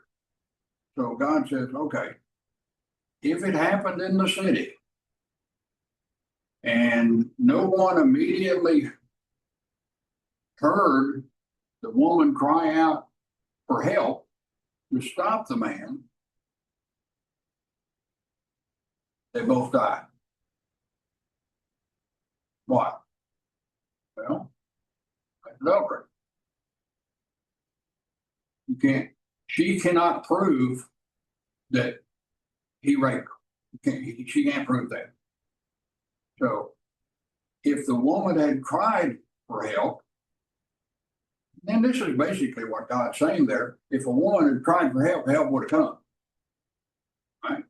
And so the woman is, because we don't have any witnesses to say, well, she cried out, and we did the best we could. That we just didn't get there in time, or whatever the case might be. She would have been basically executed for lack of resistance, or she didn't even cry. She didn't even ask for help. She gave no she gave no testimony, or she gave no proof that she was not a willing participant. Right? Now you're going to have a problem. Again, these laws were given to Israel and Israel's judges as what we call case law. And you could adopt case law to various situations, whatever they were. If there was a nonverbal way the woman expressed her resistance, she could be found innocent. Okay, she might not have been able to cry out for help. Maybe he was keeping her from being able to cry out, but she, in some way, was showing resistance. Then she would have been, of course, found innocent, and the man found guilty, and he would have been executed because it says there, because he humbled his neighbor's wife. Interesting, again, that was the woman was considered the wife of another man, even though she was only betrothed. So that takes care of that.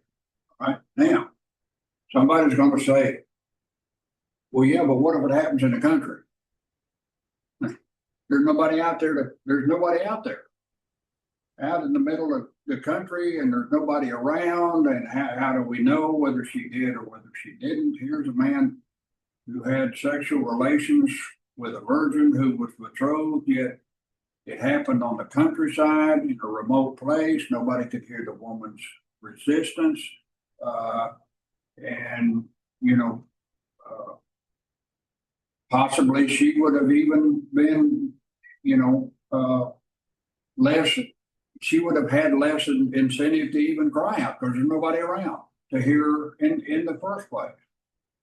Well, in such a case, only the man was to be executed because of presumption. We are presuming that it was rape. Okay.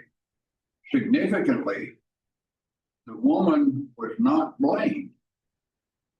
And I think it's talking about, I guess it's just, presuming that she would have been, if it had been, and she'd have been hollering, if somebody had been there, she would have done something, she would have taken care of it. I don't know what all the situation was, but they basically were trying to consider the, I guess, honor of that woman. So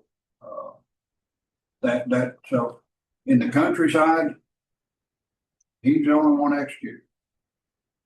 Well, it makes you wonder, because here's what could have been, thinking about it. Who knew it? She's going to have to tell it. He's not going to, of course. She's going to have to tell it. And they're going to take her word for it. Right? And so that's in the city where there were witnesses around, it was a different situation.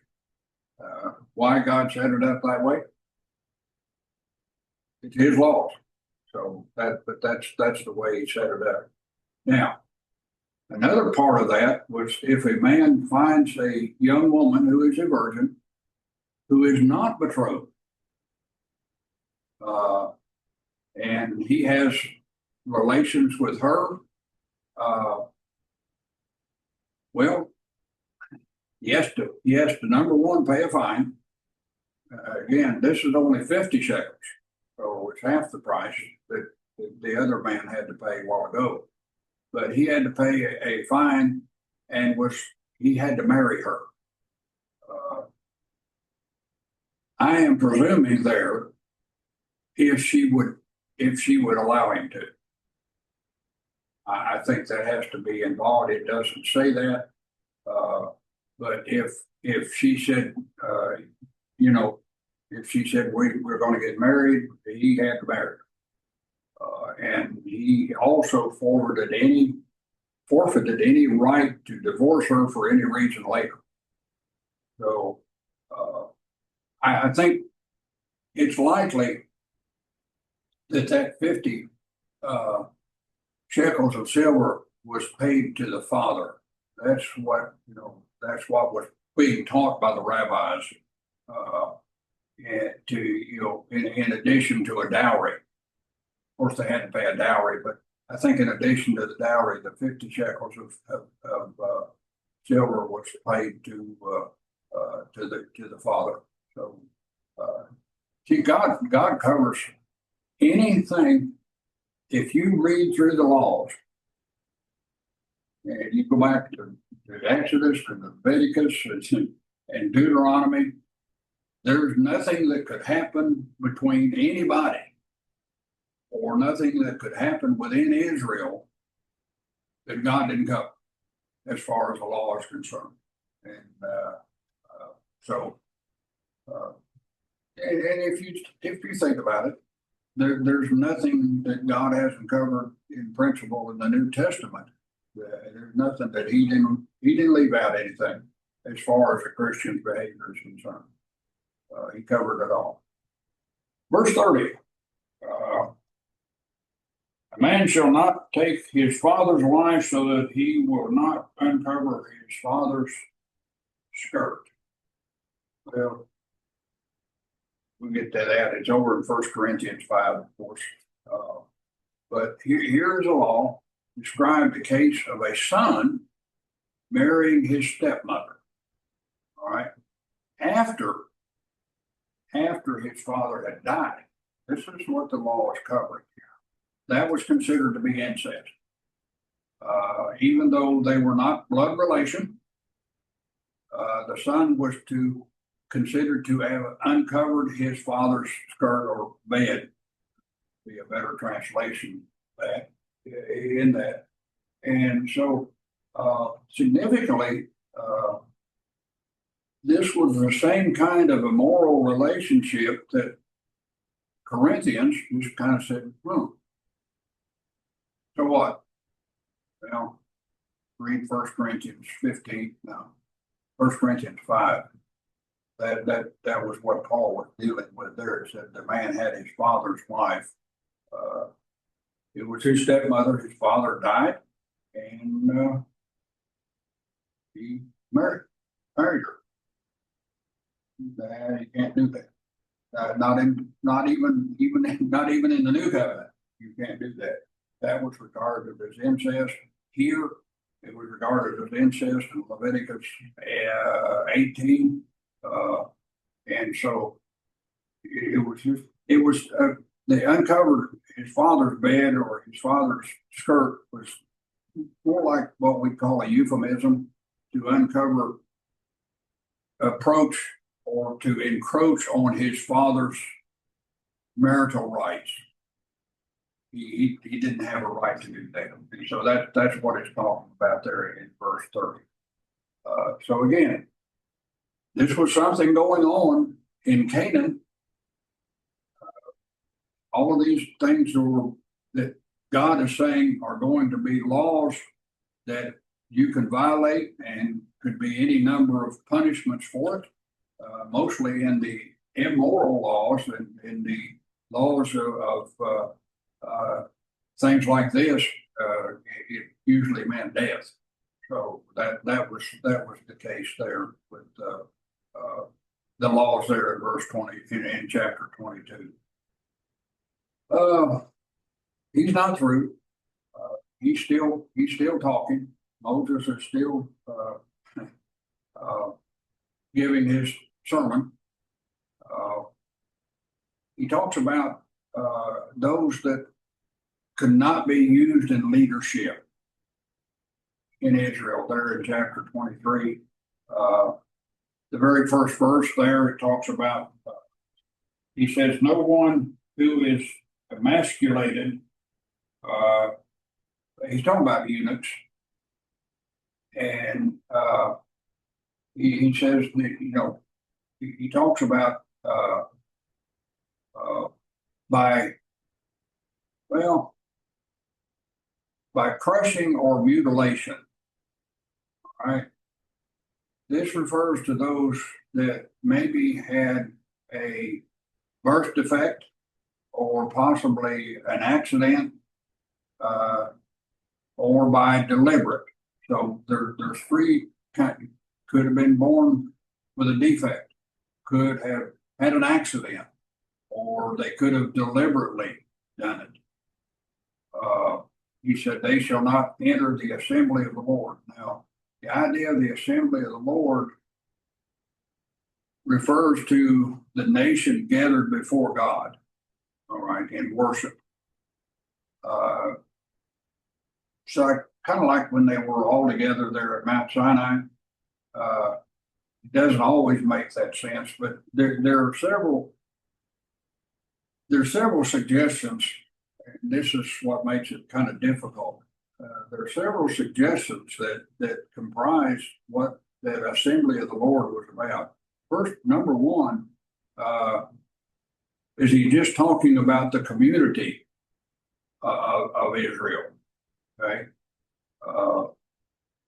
anybody in Israel, or is he talking about, number two? Is he talking about citizens of Israel, distinguished from just somebody that lived there, which could be a possibility? He could be possibly talking about, and this is, and you had all of these different teachings that the rabbis would hold to. You had different rabbis teaching different things as they understood the law, which created a problem. They could have been talking, or as was taught by some of the rabbis, those permitted and welcomed together for public worship and celebration of the feasts. Or is he just talking about civil leaders that are conducting official acts in Israel. There is most believed it was the last one, that this eunuch was not allowed to be a civil leader or an official in Israel.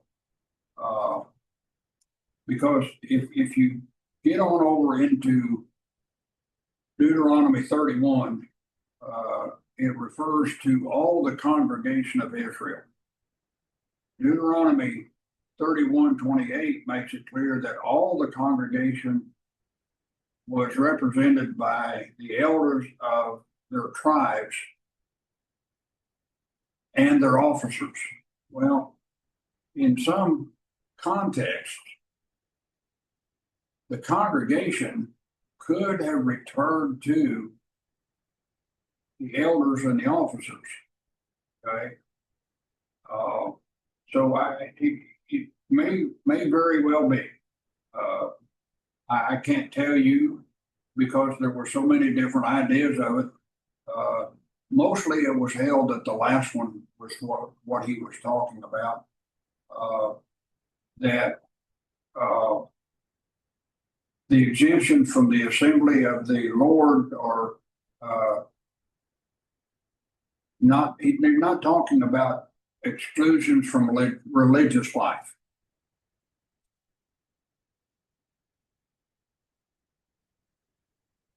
I should have turned this thing off, excuse me. Y'all don't get calls from that place called spam, do you? Potential spam? That's a big family, I'll tell you. Every day. But I think I don't think I kind of would hold me, and it's just me. I'm not going to make any decisions for anybody else. I would kind of hold that they would not exclude them from the assembly. From any worship type service, they could go offer sacrifices and things like that. So I think that's what might be talked about. Because when you think about it, I guess I hold to it because Philip was told to go get in a chariot with who? A eunuch. Why? If he's not going to be allowed to worship, why teach him the gospel in the first place? So I guess that's kind of why, and I don't think God would have changed that much.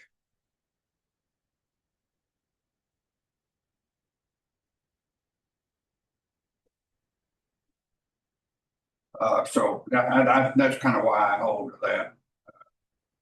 So to whatever extent they were excluded, it's because God's covenant with Israel was connected with the concept of the seed, and immaculation was a seed, a crime against the seed. Most eunuchs were made to be so in pagan ceremonies. Again, that's what was going on in Canaan at the time, and because in their condition, they were dedicated to pagan gods.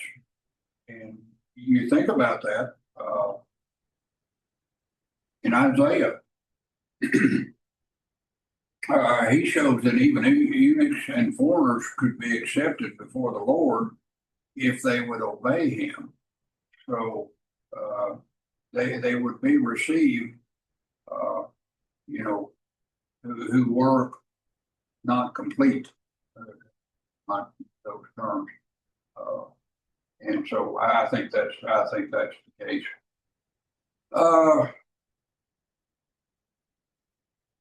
Verse 2. No one of illegitimate birth, those of unknown parentage, are excluded from the assembly of Israel. Again, I I think it's talking about civil leadership, again, in Israel.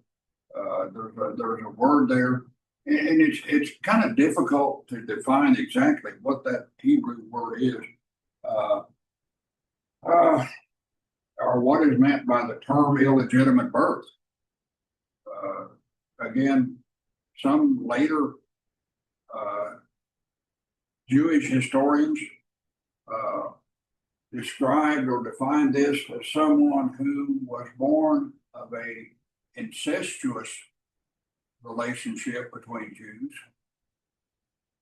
There were others that said it referred to those born of a mixed marriage between Israel and their pagan neighbors.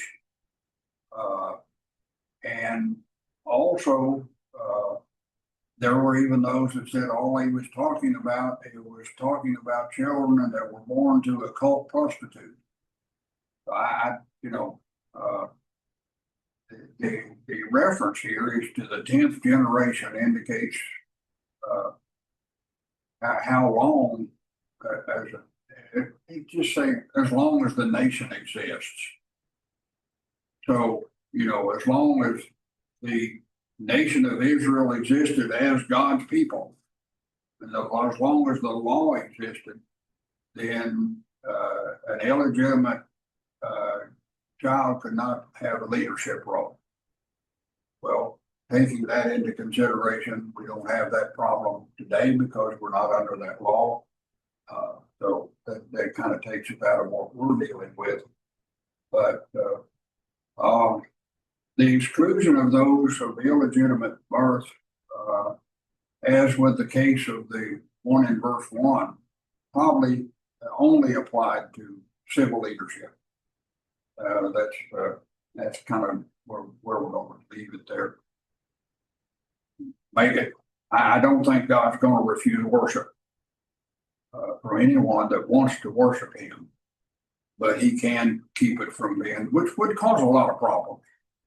The other thing would cause a lot of problems within the nation of Israel. So that's why the law is there. Why the law is there to start with.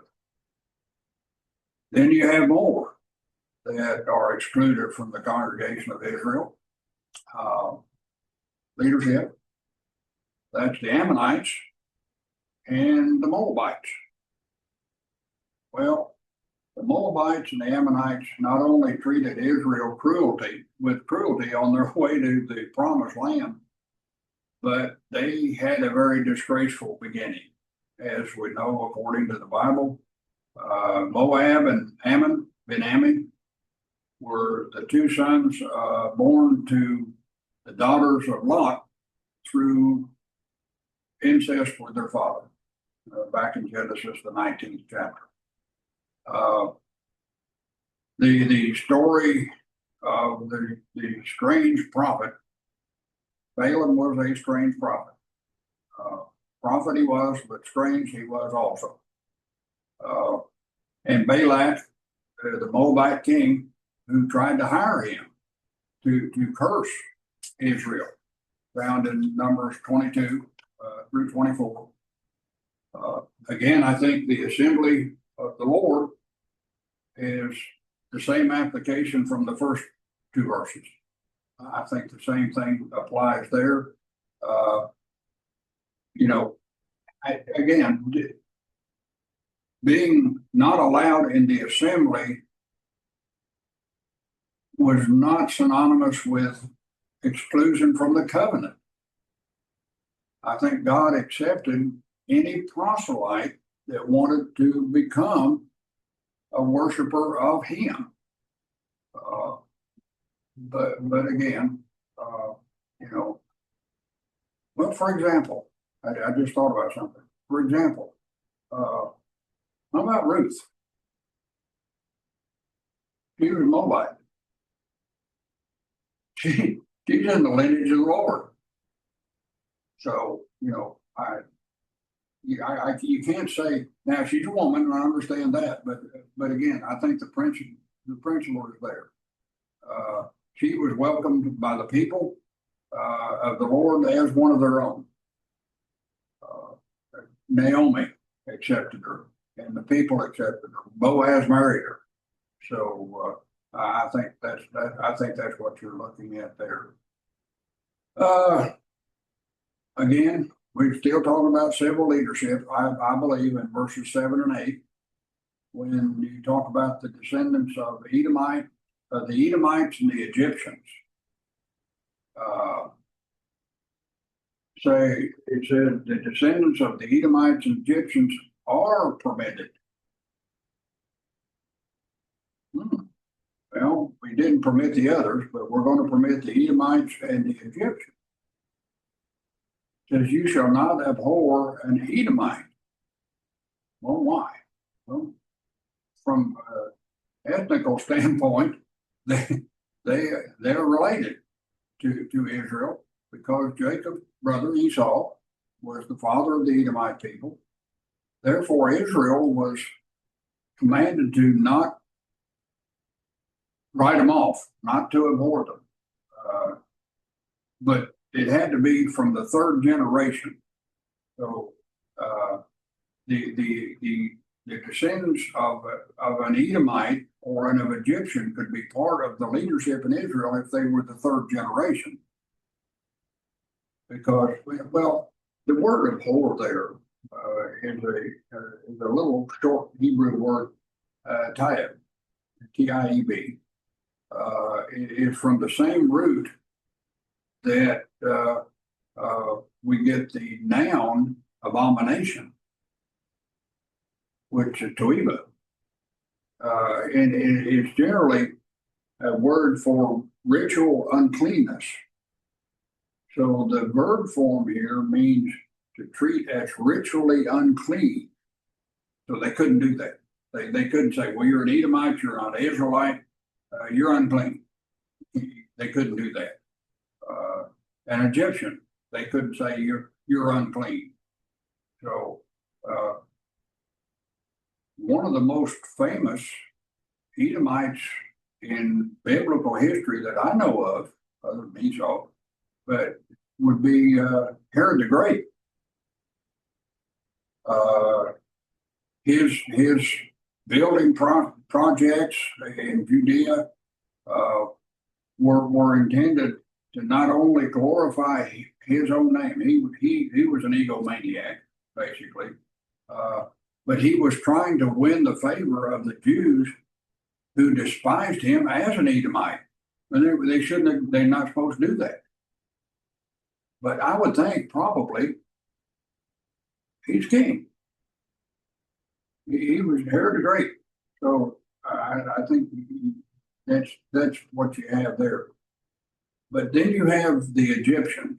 If you're going to abhor anybody, if I was an Israelite, probably if I was going to really dislike somebody, it'd be an Egyptian, because my ancestors were enslaved by them. But no, the Egyptians were also to receive more favor than the Moabites or Ammonites, because they served the purpose. They served God's purpose. Israel had been, one person said Israel had been a guest in Egypt. Well, okay, they were for a while. Then they were slaves, but they had been a guest in Egypt for 400 years. And it's kind of like God says, I'm going to leave you down there until you're ready. Well, it took them 400 years to get ready, but they went in when if I remember 70 went in to Egypt. And I know the number of 603,550 males over age 20 came out. So we're talking about from 70 in 400 years went to probably a couple of million. Well, they've grown rather large, but it was kind of like a period of growth. They just needed to understand that. And so, and I think the reasons why Israel was not to make any political affinity with Egypt was because, you know, they're not to harbor any bad feelings toward them because God used the Egyptians to get them ready to take the promised land. And so I think that's probably what we're talking about there. Now, you know, we got laws, we got some more laws here. Got an army. Israel's going to have, they're going to have an army. Joshua's going to lead them. They're not going to have horses and chariots, but they have God. So that makes up the difference there. But it says when an army goes out against the enemy, you are to keep yourself away from every wicked thing. Ceremonial cleanliness, excuse me, among the army of Israel. And it talks about reference to the men who might possibly, because of things that happen in the night, they would become unclean. And the law said that, okay, if that happens, you have to be ceremonially cleansed. That's a washing and unclean until evening, and then you can come back into the camp. But you had to leave the camp because of that. And there were a couple of little things that other people that I read in past times talked about that maybe it had to do with not only emissions, but it had to do with the fact that there's possibility that they were caught, or somebody said and had proof that they had not gone outside of the camp to urinate or something along those lines. But anyway, it made them unclean. And God would not have unclean and clean in the same area. So the unclean had to be taken out of the camp, the army camp, the camp of the army, until they were cleansed. Evening they could come back in. So that was that. You had to have, when you went out of the camp, of course, they're all of the facilities, all of the facilities were outside the camp, away from the camp, where people were sleeping and eating and all of that thing, all of that. So usually what it was a large trench, and that's where they would go, but they had to have an implement, a shovel, something, some kind of implement to cover up what happened when they got there. So again, the concept of cleanliness. This is what he was talking about. Of course, it said, you know, something about mentions a sign. I don't know where, and it's very possible that in a wilderness area, they would have had the same type of situation, even though as large as the people, many people as there were in the wilderness wanderings, they still had everything was outside the camp. And I think God carried that over into laws when they went into the camp.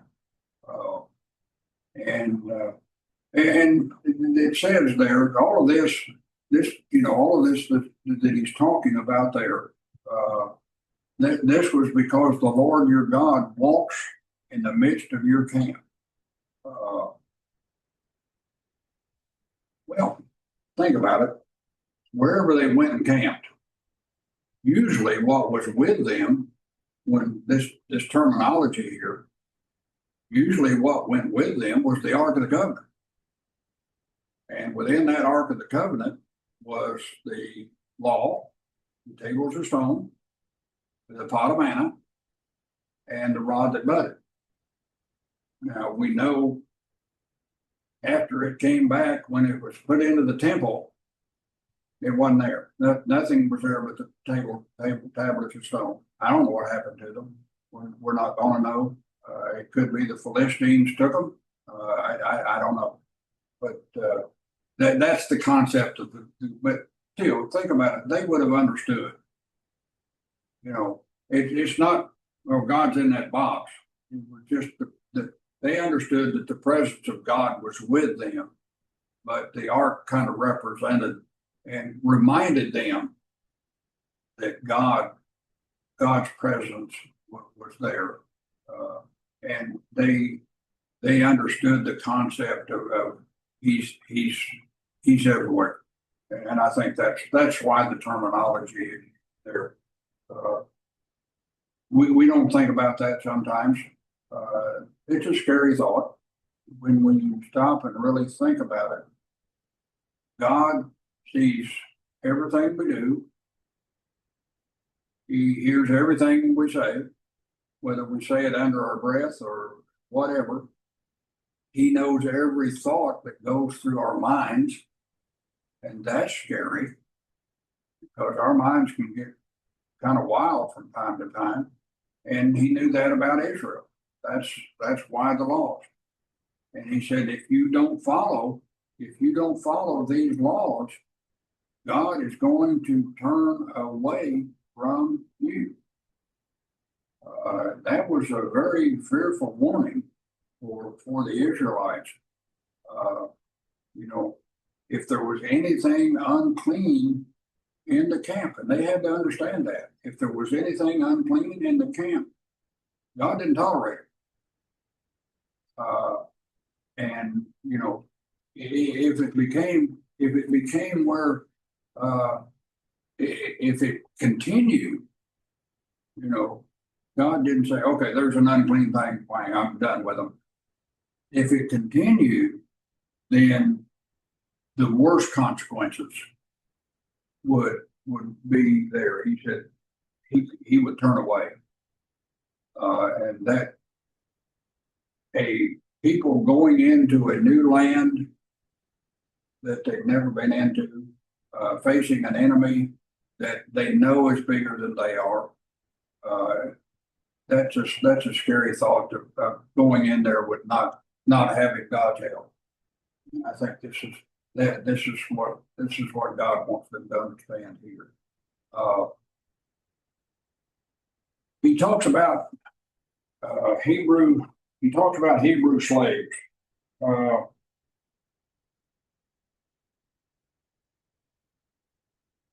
You shall not hand over to his master a slave who has escaped from his master to you.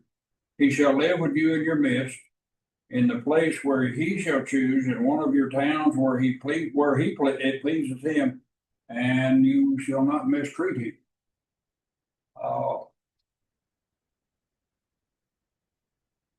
Hebrew slaves. Well, you think about it. Israel had to provide asylum for a foreign escaped slave. Okay. Within the Hebrew community, there were no slaves. You could be a slave because of what you owed. You could be a slave because of what you wanted to be, but you couldn't be a slave because this one Israelite said to another, "You're my slave." So it has to be talking about a foreign slave who has escaped from his master from a foreign land, and he could have been enslaved for any number of reasons. I even think it possibly could be an Israelite who had been kidnapped. But I don't think that's what he's talking about here, but that could have happened. I think it's dealing with a slave from a foreign land. And, you know, if you go back, I think back in Exodus, not sure where exactly it is, that enslaved by kidnapping was absolutely forbidden. That you couldn't do that. But at times there would have been escaped slaves roaming the land of Israel. In fact, Samuel in 1 Samuel 25 makes the statement there are many servants today who are each breaking away from his master. So, you know, Israel was a refuge for the oppressed, and they understood that. So the oppressed slaves, if they could escape from their master, a lot of them ended up in Israel or in Palestine. Well, an Israelite was not to take an escaped slave and put him in slavery. You couldn't. You said, well, you were already a slave, so we'll just make you our slave. But he couldn't do that. If he came into Israel and came into your town, he was free. He was a free slave, and he was entitled to live in whatever place he wanted to. And you know, do you think that's God's protection of humanity? They were in an oppressed situation. God is always a favored. He's not a respecter of persons, but he favored the oppressed. He talked about widows and orphans. He talked about the poor. So again, here is an oppressed individual, and God's watching out for him.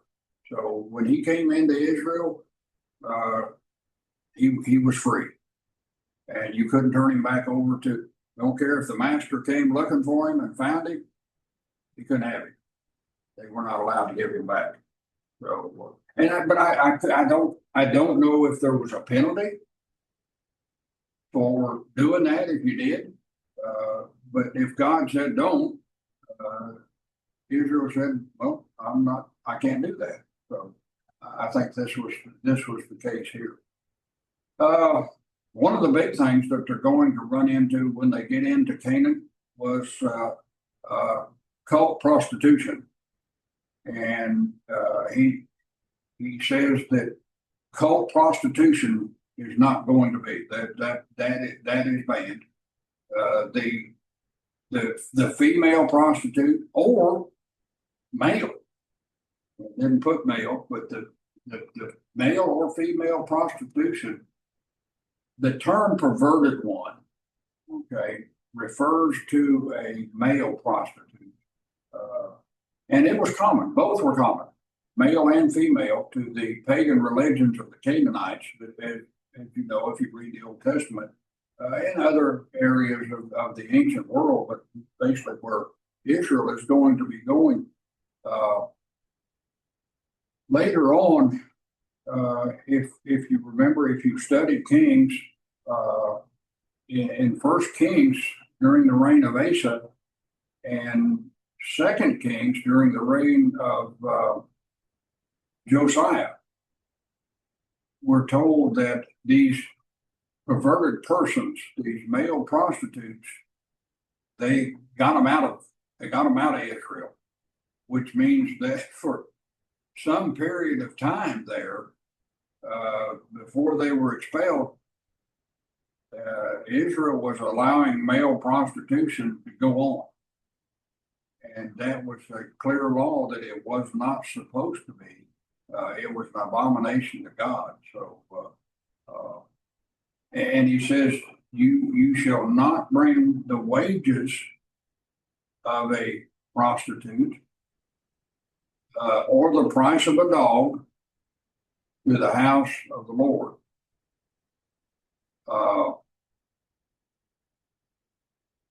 The pay of a female prostitute or hiring of a harlot, hiring of a prostitute, and the pay of a male prostitute, the dog, that's what he's talking about there, were never to be offered to the Lord. This was again, this was a common practice in Canaan, in the sacred, in the cult prostitution concept, and it abounded not only in Canaan but all over the ancient world. Excuse me.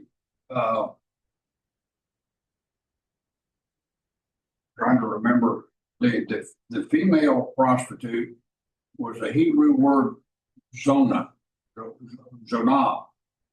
I'm not sure how you pronounce it. And the male was the Hebrew word for dog. And the usage of the term dog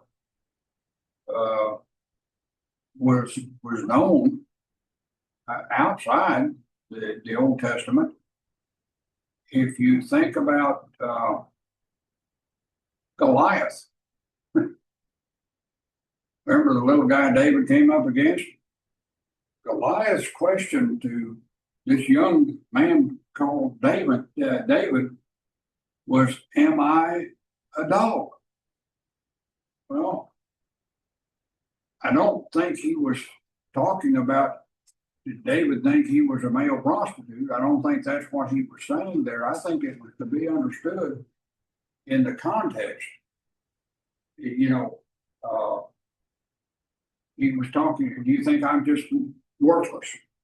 Well, who do you think you're coming up against? So I don't think that's the case here. In 2 Kings, Hazael, referred to himself as a dog. He was a servant of the king. Paul in Philippians, said, "Beware of dogs." What is he talking about? I think he's talking, well, I know he's talking about, he's not talking about a dog. And I don't think he's talking about a male prostitute. I think he's talking about those that are of unholy desires or appetite. Stay away from them. Why? Evil companionships corrupt good morals. I think this is what he's talking about there. But anyway, you think about, from what I could understand, they had whole guilds of male and female prostitutes that would all get together from a ritualistic standpoint and worship their gods and their goddesses, and so that's what Israel is going to face when they get into the promised land, and God is saying, no, we're not going to do that. You don't have anything to do. He's going to talk about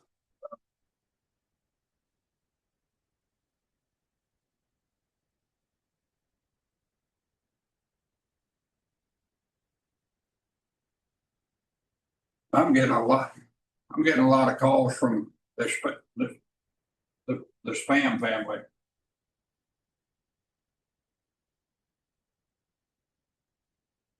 Anyway, we'll I don't know where we're going.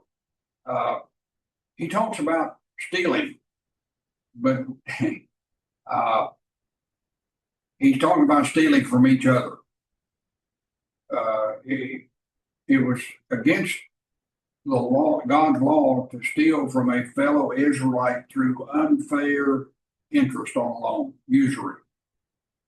You shall not charge interest or usury to your brother. So we're talking about if they borrowed some money, you couldn't charge them interest. I found that in some cases, in that particular time, and I'm putting it on our percentages, if you borrowed $100 you had to pay back $150, almost 50%.